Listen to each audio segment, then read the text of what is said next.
Welcome to Nashville, Tennessee.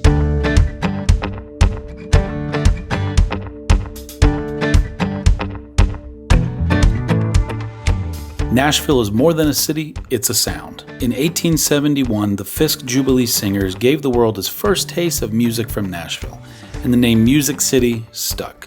Decades later, a small radio show called the Grand Ole Opry would grow into an institution, the stage that defined country music and set the tone for generations of artists.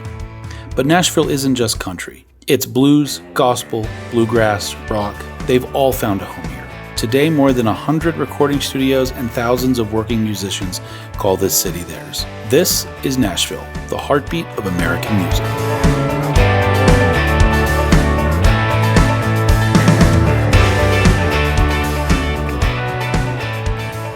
Welcome back to Millers in Motion. My name is Ryan, my wife is Lauren, and we are currently in Nashville, Tennessee, staying at the Nashville Shores Campground. If you want to learn more about our travel up here in that campground, check out our last video after this video. But this one is all about Nashville. And shocker, we have a lot of food stops. So, why are we in Nashville? One, we want to be. And two, it's Lauren's birthday. Now, at the time of recording, it's the end of July. Her birthday's on July 31st, so this is going to be a little delayed. But for you guys, but for us, we're doing it real time. So we are going to get ready and Uber down to downtown because we're going to have an early lunch. And we're going to do something that we probably shouldn't do because it's going to mess our tummies up. But we are going to go to Hattie B's and get some Nashville hot chicken. All right, so why did you pick Nashville for your birthday? One, we haven't been here before. And it's always just kind of been on our list because of the history, the music, and the food. And so it was time to do something new. All right, so first up, we are going to go to Hattie B's. They're famous for their Nashville hot chicken. That's a thing here. Apparently, they have hot, really, really hot, and ouch. I don't know if that's the actual names. That's what I'm calling them. So I will say it's not the first one. That's Princess Fried Chicken, but it is the one that gets the best reviews and is the most famous. So that's what we're going to do.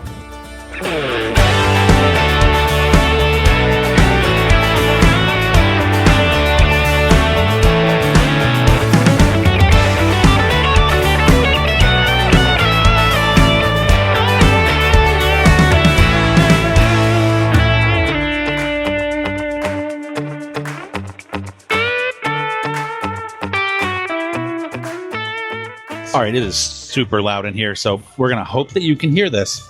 But we started off with the waffles because technically it's morning still. And then we both got the tenders as a 3-tender plate. Lauren got mild and I got the medium because we're weenies and I'm not willing to destroy myself over spicy food. We both got bacon cheddar grits. And then Lauren got the potato salad and I got the pimento mac and cheese. It's just a kiss of heat, which is actually perfect for what I wanted. But it's a deeper flavor. It's not just smothered in buffalo sauce. It's really good. So do you think we should try the hottest one they have for the fun of it? I'm going to remind you, you came with an RV bathroom. So no. All right. Hattie B's. Thoughts? The chicken was delicious, like good quality chicken. The spice level I liked because... Well, I guess we set ourselves up for success. We didn't go in for the hottest one. I will tell you that they have what they call their everyday spice level, which is mild, medium, and hot. Then they have, I don't know what they called it, but the others. Yeah. Live in the everydays if you want to be able to taste your taste buds afterwards. If you want to be able to feel your mouth afterwards. Because I think everything above is novelty. It's like you just want to do it because you can. So overall, the chicken was amazing. The sides were really good too. So highly recommend the waffles. Yeah. I would definitely do it. But now we are going to go into an area called 5th and Broadway and kind of slow roll our way towards the Ryman Auditorium.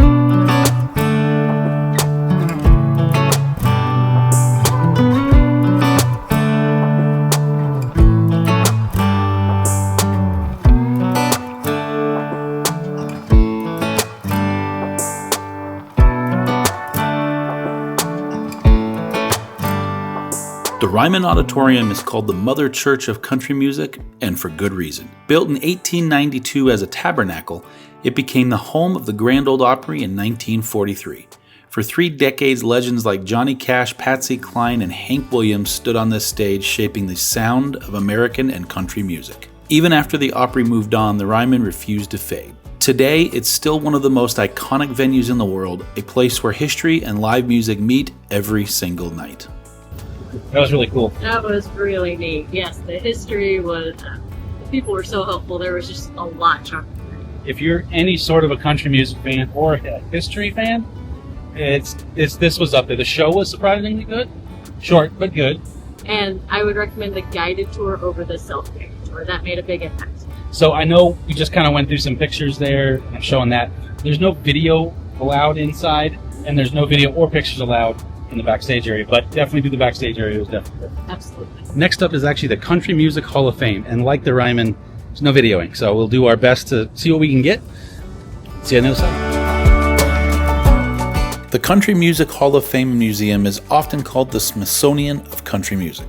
Since opening in 1967, it has preserved the stories, songs, and artifacts of the genre's greatest legends, from Hank Williams' handwritten lyrics to Dolly Parton's iconic stage outfits. Inside these walls, the history of country music isn't just remembered, it's alive. A place where past, present, and future collides to honor the artists that shaped country music. Back. We're getting tired. We are. So the Country Music Hall of Fame and Museum. And museum. I'm glad we did it. Me too. That's where that ends. It is. You absolutely should go do it if you're a country music fan, but it was nowhere near as interesting at the Ryman. No. If you're going to pick one of the two, do the Ryman. Do that. It's a bunch of clothes and musical instruments. I know there's a bunch of facts too, but it gets a little repetitive in that regard. Yeah, and when you get to the more modern section, you kind of question why it's in there. Yeah. Not for any other reason except for it's just so new. How are you in a Hall of Fame museum situation? So anyway, we're going to head back to the RV and regroup. So not sure what's next. Water is next. TBD. So our Uber is almost here, so bye-bye.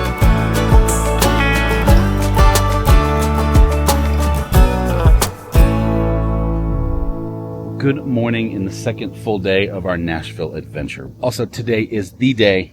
It's actually Lauren's birthday, which is July 31st. Gives you an idea of when you're seeing this video versus when we film. Right now, because of an upcoming event, we're about 3 to 4 weeks behind in timing. So, yeah, what we're doing this morning is we did a lot more yesterday than we thought we were going to do. So this morning, we're going to go get some breakfast donuts for the birthday girl, because that's what she wanted to do. And then we're going to head over to the Grand Ole Opry. But after that, we're not really sure, and we're way ahead of the things we wanted to get done. So let's dive into it and see where we end up all day. All right, for Lauren's birthday breakfast, she wanted to go to Five Daughters Bakery. What is that? I'm not really sure. I know what they're famous for, though, and that is the 100-layer donut. I don't know if that means it's like a cronut. I don't know, but I'm going to find out. So, and she said donuts, which got me excited. I'm not, as you know, not exactly immune to the baked goods. So let's check it out. All right, birthday donuts. Birthday donuts were delicious. I have diabetes officially. So they're 100-layer like cronuts, basically, croissant dough donuts. But I would say that place was full of surprises. So I normally like chocolate sprinkle or something along those lines, and I actually really liked just the plain glazed here. Mm-hmm. And I'm not normally a maple donut fan, but theirs was delicious. Yeah, I would say that it's got some pretty intense flavors, but in the right places. It did, and like the coffee flavored donut, I actually didn't like as much as I thought I would. And what was it? The cinnamon wasn't as strong as I thought it would be. Yeah, and I will say, like, I'm not a big fan of cream donuts, and these were okay. Mm-hmm. It is sweet. It is well, sweet. Some of them are sweet. Yeah. So be cautious. I would say rich. Like when you're expecting a donut, it's not like hurt your teeth sweet, but it was pretty rich. I will also say that I got a sausage, egg, and cheese biscuit. That was one of the best of those I have ever got.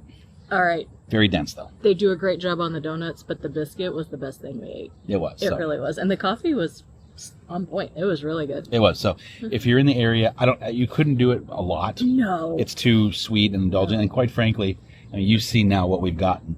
It was like $45. But we couldn't decide. We wanted to try all the flavors. I will say they do have minis. That's what we did. That's what we did. Minus, there's a few that they don't have minis for, like the maple one was a full-size one. Mm-hmm. Quite frankly, after the biscuit and half of the maple one, that should have been it. That should have been it. We kept going. So anyway, that was... It was for you. We wanted to do the research for you. Definitely not my fourth chin. No. Next up on not only your birthday extravaganza, but our Nashville list is the Opry House. So we don't know all that much about this, with the exception of this is the official home of the Grand Ole Opry. I will say I didn't realize it was called the Opry House. That's what I was going to say, is that I think we've been referring to this as the Grand Ole Opry whenever, in fact, that's the show, and that's one of the things that we've learned in our time. And apparently, it's one of those things that people get particular about here. Yes. And so, we haven't offended anybody, but we've kind of gotten the gist that it annoys people. We've been educated. Yeah. So, we are at the Opry House. I'd love to see the Grand Ole Opry, but I don't think that's going to be a thing while we're here, because it's on Saturday, and we're not here on a Saturday. So, let's go explore and see what it is. Also, before I forget, technically there's no videoing allowed in here. I don't know what is and what isn't allowed, so we're going to phone it the rest of the way, and we will do what we can and share the experience when we come back out. The Grand Ole Opry began in 1925 as a simple radio show, but it quickly became the heartbeat of country music. For decades, the Opry moved from stage to stage, from the Dixie Tabernacle to the War Memorial Auditorium, and finally the Ryman Auditorium, where legends carved their names into history. In 1974, it found its permanent and current home at the Opry House. Just outside of downtown Nashville, this venue was built specifically for the Grand Ole Opry. Yet no matter the stage, the spirit has never changed. The Grand Ole Opry is where country music's past, present, and future come together live every single week. All right, we have made it back from the Grand Ole Opry House, and we are in the truck because it is 90-something degrees outside, and it's cooler in here. If you can't tell by the sweat on his forehead. All right, so the Grand Ole Opry House. I think it's one of those things, again, that you really should do. It was the second best thing we've done so far. That's right. The Ryman still takes first place. I don't know. The feeling was just different. It was a lot more historic, I guess. Yeah. So I liked the Grand Ole Opry. Yeah. I'm really glad that we did it. Here's what I think. If you're coming and you can do a show and then do the backstage tour after, I think that's probably the sweet spot, honestly. Yeah, I agree. And I will say, so the Ryman feels old. They've done a very good job of preserving it, but updating it just enough to kind of be up to, but the ceiling's original, but they've reinforced the structure so that they can hang lights and that kind of stuff for more of a modern show that they host. The Opry House feels new. It does. And I'll say, it's not new. Right. I mean, it's been around since the, what'd they say, 80s, 70s? 70s, but they had to redo it because it flooded a couple times. Well, and then you hear stuff at the Ryman, and then you hear stuff here, and I will say there's a difference. There is. It's this is the floor from the Ryman, and they're not wrong, it is, but the Circle, they're on their third iteration of it because it keeps flooding. So it was neat. I'm really glad that we did it, and I think you should do it. But the Ryman still, in my opinion, takes first place. But I understand the importance of this, and I think that for the singers and things that we're fans of, I get the importance for that. Yeah, and I will say, I think the Ryman is where country music came from, and the Opry House is where country music is going, and more about the radio station and the radio program itself, which it probably should be. The venue isn't necessarily historic. It's a little on the older side now, but it's been updated, so you can't really tell most of those things. Just the aesthetic on the outside makes it a little less modern. So I would do both of them still. I think that they're both significant. I preferred both of them over the Country Music Hall of Fame. I did too, 100%. Thank you so much for joining us as we tour the amazing city of Nashville, Tennessee. Before we let you go completely, just as a reminder, the Hershey Show is literally right here, and we are going to be around. So if you're going to be at the Hershey RV Show, please reach out to us, let us know, and we would love to meet up with you. We will only be there for a couple of days, but we want to make some time. Also, if you have any requests of filming things at the show, again, please let us know. Thank you so much, and we'll see you next week. Bye, Mom.